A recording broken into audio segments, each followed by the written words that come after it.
Back in RE1, I loved Jill. Sure, Jill and Chris were pretty bland characters, but I always assumed it just was to serve as a generic blank slate for the player. Since I already knew a lot about Chris from my deep lore dives of him appearing in all the other Resident Evil games, I was excited for RE3 to let me know more about Jill. Because at this point, the only thing I really had to go off of was the STARS desk in RE2.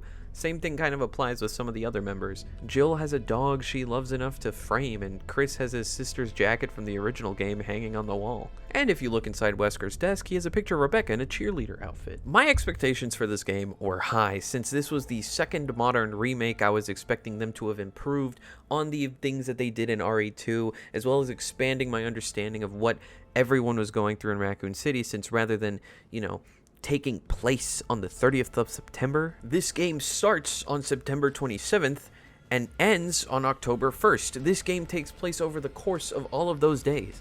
But honestly, this whole game was a bit of a disappointment. After the opening section, yes, I did love the whole aspect of exploring the city and seeing all the events unfold, but this was just the most linear one out of all of the games I'd played so far.